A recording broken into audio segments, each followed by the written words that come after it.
فلولا نفر من كل فرقة منهم طائفة ليتفقهوا في الدين ولينذروا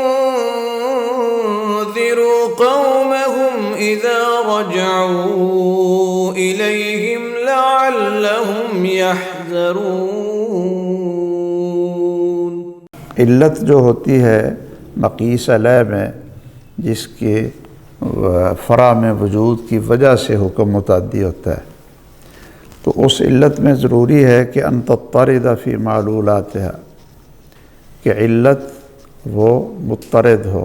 مضطرد کا یہ معنی ہوتا ہے کہ جب وہ پائی جائے تو حکم پایا جائے، اور نہ پائی جائے تو حکم نہ پایا جائے، یعنی یدور الحکم مع العلہ، یہ معنی ہے ان تضطرد فی معلولاتها، کہ وہ جاری ہو۔ صحیح ہے نا، وہ جاری ہو۔ یہ نہیں ہے کہ ایک چیز میں تو وہ علت پائی جائے تو آپ حکم ثابت کرتے ہیں، اور وہی علت دوسری جگہ پر پائی جاتی ہے تو وہ حکم ثابت نہیں ہو رہا۔ اس کا یہ معنی ہے کہ پھر وہ علت ہی نہیں۔ اگر وہ علت ہوتی تو پھر علت تو یہ ہوتی ہے کہ اذا وجدت وجد الحکم واذا انتفت انتفى الحکم۔ اس کی مثالیں آگے دیتے ہیں کہ اگر وہ علت ٹوٹ جائے، یعنی اگر بعض چیزوں میں تو آپ کہتے ہیں یہ وہ علت موجود ہے اس لیے یہ حکم ہے، اور دوسری چیزوں میں آپ دیکھتے ہیں کہ وہی علت لفظاً یا معناً، اس کا فرق آپ مثالوں سے سمجھ لیں گے کہ لفظاً یا معناً، کہ لفظاً وہ علت موجود ہے لیکن حکم نہیں ہے، تو پھر علت تو ٹوٹ گئی نا، انتقض العلہ۔ اس کی مثال انہوں نے یہ دی ہے کہ مثلاً دیکھیے کہ ایک آدمی دوسرے کو ایک بھاری پتھر مارتا ہے، یعنی اس میں تو اتفاق ہے کہ اگر قتل بالمحدد ہو نا، جو تیز چیز ہے جیسے چھری ہے، سکین ہے، تلوار ہے، جی اسی طرح گولی ہے، اس سے وہ کوئی آدمی کسی کو مارتا ہے تو اس میں تو قصاص ہوگا۔ صحیح ہے۔ اور اگر وہ محدد یعنی تیز نہیں ہے، جو یعنی شارہ کاٹ دے اور جو اس میں نفوذ کر جائے جسم میں، اور ان رگوں کو کاٹ دے جو رگیں خون کے نکلنے کا سبب بنتی ہیں، اس کو کہتے ہیں قتل بالمحدد۔ بعض کہتے ہیں یہ قتل بالمحدد ہو تو قصاص ہوگا، اگر قتل بالمحدد نہیں ہے تو قصاص نہیں ہوگا، خواہ کوئی اتنا بہت بڑا پتھر اس کے سر پہ کیوں نہ مار دے، جس کے مارنے سے آدمی عموماً یعنی ختم ہو جاتا ہے۔ یہ شاید امام ابو حنیفہ رحمہ اللہ کا قول ہے، اگرچہ صاحبین نے اور ان کے باقی شاگردوں نے ان کی مخالفت ہی کی ہے، کہ اگر قتل بالمثقل ہے اور وہ ایسا مثقل ہے، ایک تو ہے کہ ایک چھوٹا سا پتھر آپ ماریں اور اس سے آدمی مر جائے عموماً اور عادتاً اس سے نہیں مرتا، اور ایک یہ ہے کہ مثقل چیز ہو، بھاری ہو، کوئی لوہا ہے وہ اٹھا کر آپ سر پہ ماریں اور اس کا ساری پھٹ جائے، اور آپ کہیں جی یہ تو محدد نہیں ہے، یہ تو مثقل ہے اس لیے قصاص نہیں ہوگا، صرف دیت ہوگی اس کی، یا پھر معاف کر دیں۔ تو یہ کہتے ہیں کہ اگر قتل بالمثقل ہو تو آپ اس کو قیاس کریں قتل بالمحدد پر۔ اب قتل بالمحدد میں بالاتفاق قصاص واجب ہے جب وہ کیا ہو، عمدن ہو، کیا ہو، قتل عمد ہو، عدواناً ہو، یعنی اس کا مارنے کا ارادہ بھی ہے اور اس نے مارا بھی ہے، عمد، اس نے جان بوجھ کر وہ ہتھیار استعمال کیا بھی ہے اس کا گلا اس نے چھری سے کاٹا بھی ہے اور وہ اس کو مارنا بھی چاہتا ہے، قتل عمد ہے، تو پھر بالاتفاق اس میں قصاص ہے۔ تو جب قتل بالمثقل ہے، اس کے اندر بھی قتل ہے اور عمد ہے، عدواناً ہے، تو پھر اس کے اندر بھی کیا ہونا چاہیے؟ قصاص ہونا چاہیے۔ علت کیا ہے جی؟ قتل ہے، عمد ہے، عدواناً ہے، صحیح ہے؟ تو یہ کہتے ہیں کہ یہ جو علت آپ نے بنائی ہے کہ قتل ہے، عمد ہے، عدواناً ہے، یہ جو اوصاف ہیں لفظاً، یہ جو اوصاف ہیں، تو یہ پھر ہر جگہ پہ ہونے چاہیے نا، جہاں بھی یہ پائے جائیں تو یہ حکم پایا جانا چاہیے قصاص کا۔ حالانکہ یہ ٹوٹ جاتی ہے یہ علت توڑنے کا بس عجیب سا ان کا ہے طریقہ۔ کہتے ہیں جی مثلاً دیکھیں، اگر باپ جان بوجھ کر بیٹے کو قتل کرتا ہے تو اس میں قتل بھی ہے، عمد بھی ہے، عدوان بھی ہے کہ میں اس کو مارنا ہی چاہتا ہوں، تو کیا اس سے قصاص لیا جائے؟ کیوں جی؟ اس سے قصاص نہیں لیا جائے۔ تو اب علت تو موجود ہے، یعنی وہ سارے کے سارے اوصاف جو آپ نے علت بنائے تھے وہ تو اس کے اندر موجود، تو پھر اس میں علت پائی گئی ہے لیکن حکم نہیں ہے۔ تو اس طرح یہ علت منتقض ٹوٹنی نہیں چاہیے، علت ایسی ہونی چاہیے کہ جہاں وہ پائی جائے وہاں وہ حکم موجود ہو۔ اب کوئی ان سے پوچھے کہ بھائی یہ تو قرآن مجید کے جو منصوص احکام ہیں، اگر ان میں کوئی استثناء ہو جاتا ہے، کوئی شریعت استثناء کر دیتی ہے، تو اس کا کیا معنی ہے کہ پھر وہ سارے کے سارے احکام جو ہے نا وہ باطل ہو جاتے؟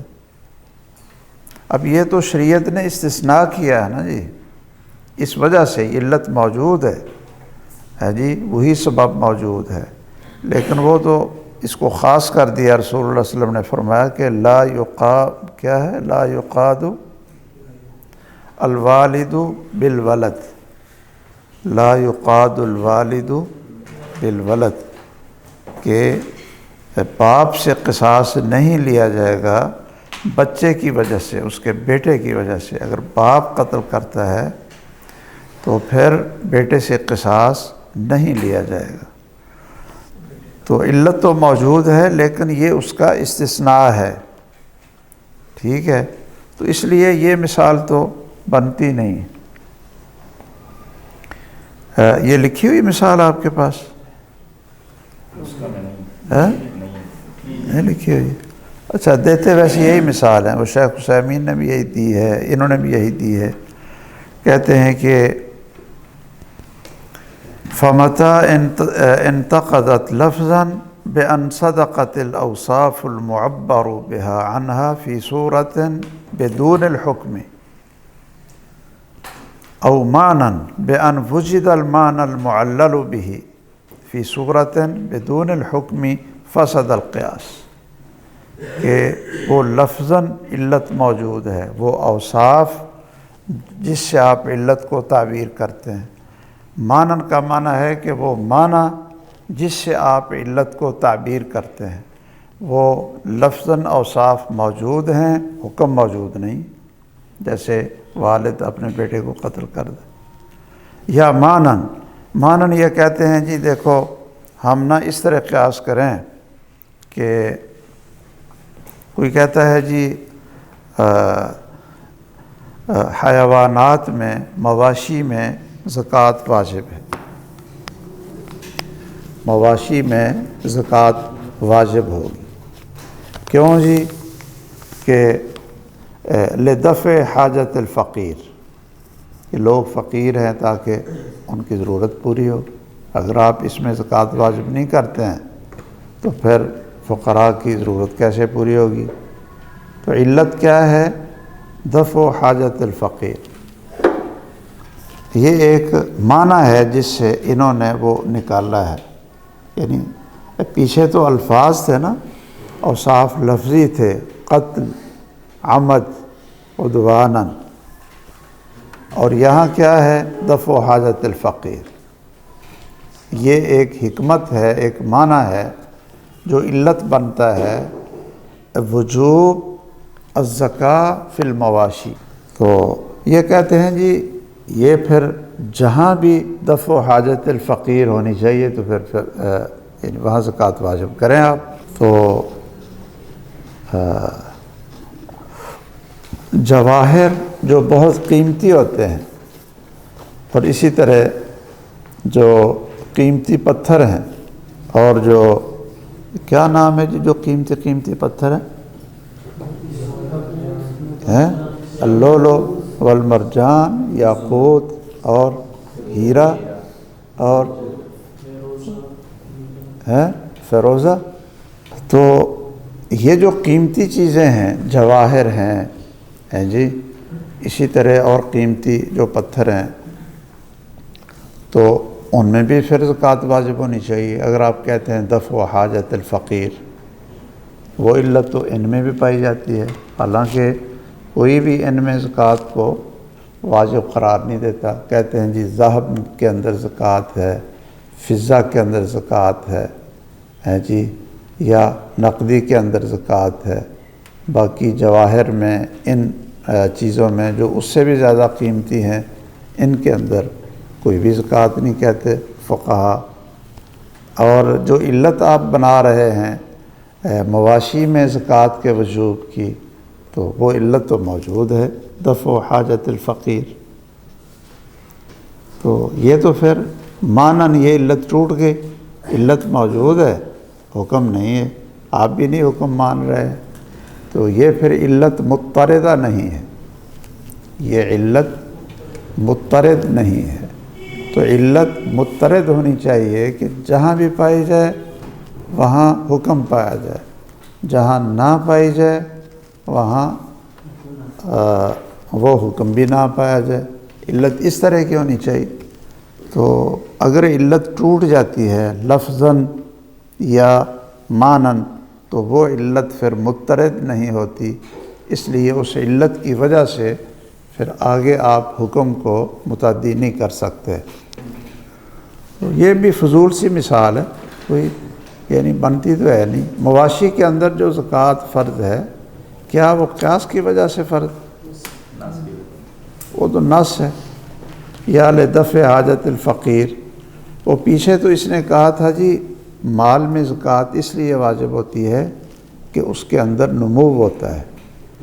کیا ہوتا ہے؟ نمو ہوتا ہے، وہ بڑھتا ہے مال. اس لیے بعض لوگوں نے سونے اور چاندی کے زیورات میں زکوٰۃ کو واجب نہیں قرار دیا، بلکہ جمہور نے، کہ جو عرب علماء ہیں وہ بھی زیور جو مستعمل زیور ہے، زیور جو استعمال کے لیے ہے، وہ کہتے ہیں جو تجارت کے لیے ہے ٹھیک ہے، وہ تو بڑھتا رہتا ہے جی، اس کے اندر نمو ہوتا ہے. اور جو مستعمل ہے وہ تو ایسے ہی ہے کہ جیسے گھر کی چیزیں یا گاڑی لی آپ نے بڑی قیمتی ہے اور آپ اس کو استعمال کر رہے ہیں، تو جو زیور پہنا جائے اس کے اندر زکوٰۃ نہیں ہے. یہ بہت سارے علماء کا یہ فتویٰ موجود ہے. تو یہ تو صرف اہل حدیث علماء ہیں جو کہتے ہیں کہ بھئی کیوں نہیں ہے زکوٰۃ اس میں؟ زکوٰۃ ہے اس میں، یہ تو منصوص ہے اس کی زکوٰۃ. وہ جو دو خواتین تھیں، انہوں نے کنگن پہنے ہوئے تھے، تو رسول اللہ صلی اللہ علیہ وسلم نے ان سے پوچھا کہ تم اس کی زکوٰۃ دیتی ہو؟ تو انہوں نے کہا جی کہ کیا کہا انہوں نے؟ نہیں. تو آپ نے فرمایا کیا تم پسند کرتی ہو کہ تمہیں آگ کے کنگن پہنائے جائیں؟ اس کی زکوٰۃ دو.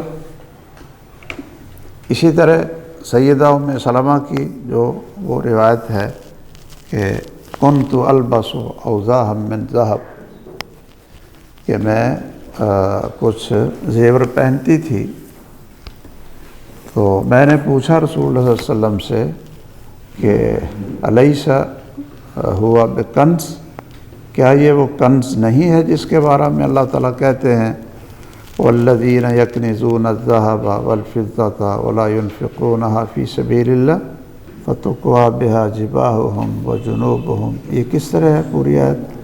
والذین یکنزون الذهب والفضة ہاں یوم یحمى علیہا فی نار جہنم فتکوی بہا جباہہم وجنوبہم وظہورہم ھذا ما کنزتم لانفسکم فذوقوا ما کنتم تکنزون۔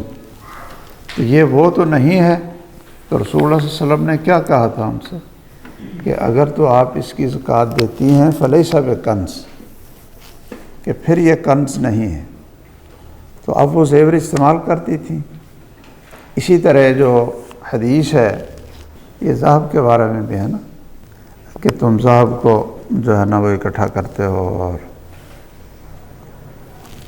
اچھا، تو ذہب جہاں مطلق آیا ہے تو وہ ذہب خواہ زیور کی شکل ہو یا غیر زیور کی شکل ہو، تو جب اس کے اندر زکوٰۃ ہے تو پھر اس کے اندر بھی زکوٰۃ موجود ہے۔ تو بہرحال پیچھے اس نے کہا تھا کہ زکوٰۃ کا سبب جو علت ہے وہ ہے نمو، اب یہاں کہتا ہے کہ دفع حاجت الفقیر، اس لیے یہ علت یہاں ٹوٹ جاتی ہے، اس لیے یہ علت مضطرد نہیں ہے۔ اور بھی علت کے جو ہے نا وہ موجود ہیں، اور بھی اس کی شروط ہیں علت کی، وہ آپ اس میں الوجیز میں دیکھ لیں کون کون سی شروط ہیں۔ کہتے ہیں حکم کی شرط یہ ہے ان یکون مثل العلت فی النفی والاثبات، تو یہ یعنی پچھلے کا ہی یہ یعنی تاکید کہہ لیں یا تفصیل کہہ لیں کہ حکم وہ علت پر موقوف ہوتا ہے۔ حکم موجود ہے تو علت ہے، جو حکم ہے وہ علت کے تابع ہے، علت ہے تو حکم ہے، حکم ہے تو علت ہے، یہ دونوں چیزیں آپس میں لازم ملزوم ہوتی ہیں، ورنہ وہ علت نہیں ہوگی۔ یہ کہتے ہیں والعلت ہی الجالبۃ للحکم والحکم هو المجلوب للعلہ، یہ بھی وہی بات ہے کہ جو علت ہے وہ لانے والی ہے، وہ کھینچنے والی ہے، نکالنے والی ہے حکم کو، صحیح ہے، اور جو حکم ہوتا ہے وہ کیا ہوتا ہے؟ مجلوب ہوتا ہے، اس کو علت نے ظاہر کیا ہوتا ہے اور علت اس کا سبب بنتی ہے۔ تو یہ ان عبارتوں کا مفہوم تقریباً ایک ہی ہے۔ تو یہ قیاس کی بات آپ اچھی طرح خود بھی پڑھ لیں، جو مفصل ہیں کتابیں یا جو منقع ہیں جنہوں نے بحوث کو تنقیح کی ہے۔ ہم نہ تو ظاہریہ کے موقف پر ہیں جو کہتے ہیں کہ بس جی جمود علی اللفظ ہے اور قیاس جلی بھی صحیح نہیں ہے، دلالت النص والی صورتیں بھی صحیح نہیں ہیں، یا احکام کی علتیں بھی کوئی نہیں ہیں، حالانکہ اللہ تعالیٰ نے قرآن مجید میں بھی، رسول اللہ صلی اللہ علیہ وسلم نے بھی احادیث میں بہت سے احکام کی علتیں بیان کی ہیں۔ ان علتوں سے پتہ چلتا ہے کہ یہ احکام معلل ہیں اور یہ ان کے اندر علت موجود ہے۔ آپ کو پتہ ہے کہ آپ نے فرمایا کہ اذا استيقظ احدكم من نومه فلا يدخل يده في الاناء قبل ان يغسلها فانه لا يدري اين باتت يده۔ اب یہ علت تو خود بیان کر دی، یہ علت منصوص ہوگی نا، فانه لا يدري اين باتت يده۔ اسی طرح وہ جو جب کہا کہ جب آپ اٹھو فَلْيَسْتَنْصِرْ ثَلَاثًا فَإِنَّ الشَّيْطَانَ يَبِيتُ عَلَى خَيْشُومِهِ، یہ خود علت بیان کر دی کہ اس حکم کا سبب کیا ہے۔ اسی طرح جب ایک صحابی نے پوچھا کہ جی کیا یہ میں کر سکتا ہوں اشتراء الرطب بالتمر، آتا ہے نا حدیث میں کہ سأل عن اشتراء الرطب بالتمر یا تمر بالرطب، تو رسول اللہ صلی اللہ علیہ وسلم نے کیا پوچھا تھا؟